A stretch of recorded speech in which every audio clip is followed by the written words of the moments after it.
And foremost, I'd like to just give all praise to God, because without Him, none of us would even be here today. Amen. And I want to just kind of elaborate on what He said. So a lot of people don't realize when Jesus came back, He came back for the people that were lost.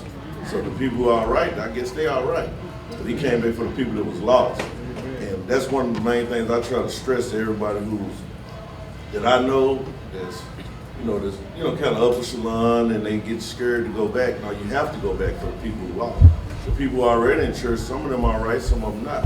But the key thing is just going to go help the people, who's not even listening at all. It's our job to kind of reach out to them, because sometimes they don't go to church, or they don't do certain things because nobody took time to try to teach them. And I think about that throughout my life. Even though I've had some hard times in my life, I always remember this. Throughout life, God always put somebody in place somewhere to help me along the way. And it's our job as the people who are out here today. We all made a step coming here to this event. So it's on us to do the same thing for someone else. Because if each one help one, just imagine that we have a whole world that lives by the golden rule. Do on others as you want everybody to do on you.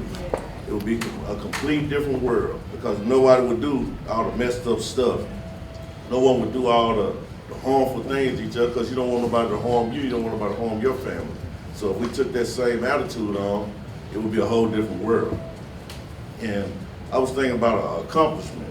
It's like, even though I grew up I was an abused child growing up, and I was in an abusive household, but God still managed to make me a champion in my own way. And even in elementary, I can remember being in the Cub Scouts, and man, we won flag football championship. That was an accomplishment. Even though, you might not have no food at the house, but I used to go to the little events and eat the little zebra snack cakes. I was happy for that. So God was still making a way throughout all of that. And I can remember getting junior high. I was bullied. Bad enough, you're like, man, I got it bad at the house. Now I got it bad at school too. And that's another thing I always push too about that bullying, man. If I see somebody with that bullying stuff, I make it my business, be like, hey, y'all leave that little boy alone, leave that little girl alone. Because kids nowadays, they get so in their feelings because of the social media, and they being embarrassed with this phone, that they end up committing suicide and different stuff. And it's our job to help try to, limit that down as best we can, I know these youngsters are out of control, but a lot of them are out of control, but nobody took the time to talk to them. Nobody took time to raise them. So they say it takes a village to raise a family. We're basically not a family to raise these children.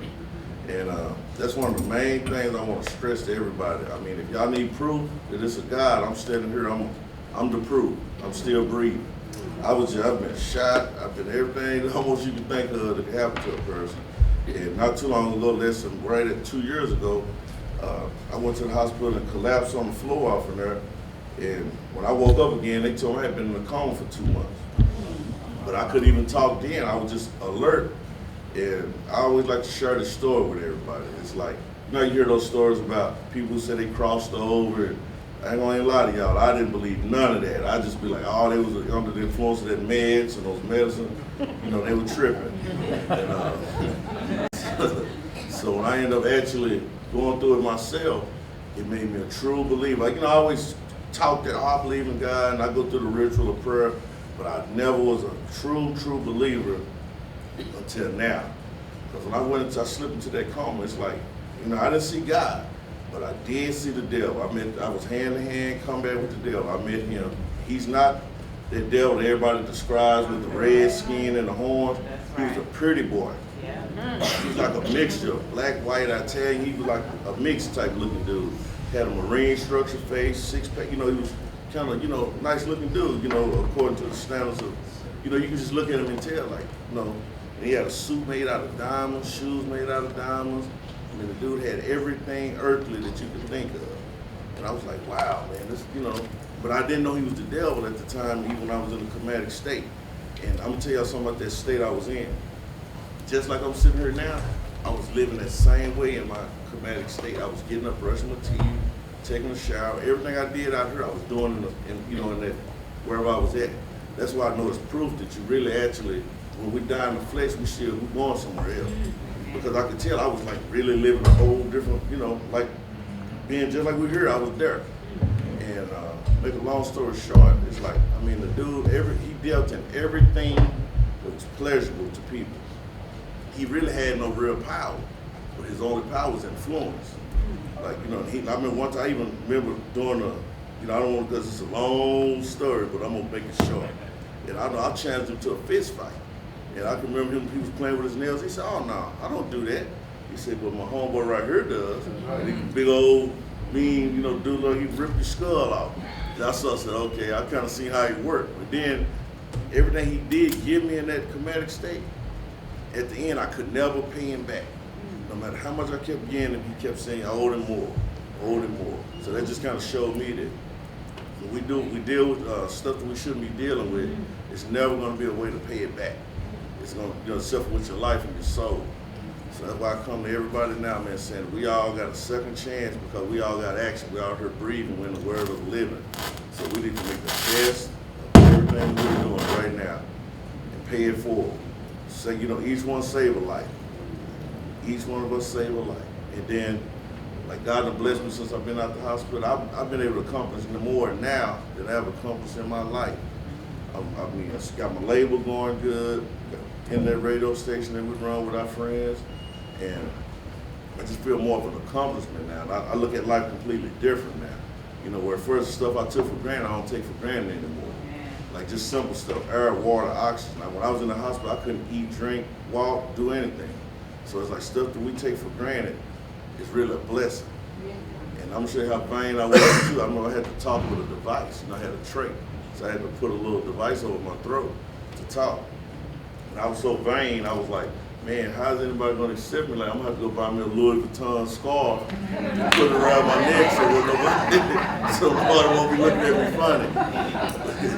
But the true blessing was just even being able to talk, eat, drink, stuff that we take for granted. Just brushing your teeth, combing your hair. I had to learn how to do all that over again. So, but the good thing about all that is, how some people be like, man, I wish that would never, I thank God it happened to me because it changed my whole outlook on life. It changed my outlook on things I was doing. Because, everybody was like, oh, you was an okay dude. No, I wasn't okay. I was all right. But now I can say I'm working towards being more righteous than I ever been in my life. Because one thing for sure as we leave here, we're going to go somewhere. And it's on us which way we're going to go. And y'all think about, I'm going to leave y'all with this. Let's think about this, y'all. Whoever God gave the idea to make a vehicle, that was the best idea he could have did, because a vehicle is no different from us. A car has 4 tires. We got 4 limbs. We got 2 eyes. A car got 2 headlights. A car has a motor. We have a heart. A car runs off oil. We have blood in our body. Also, a car it needs water. We need water. You have to put fuel into a car in order to make that car run. And then think about this, when we get an old classic car, we put a lot of work into paint job, rims, and interior. If that motor went out in that car, what are we gonna do? We're gonna put another motor in that car because we love that car so much. But a car that we have that's a junker, a clunker cuts off and never gave you anything good, that car was just a piece of crap. It goes to the junkyard. So I kind of look at it, just my opinion.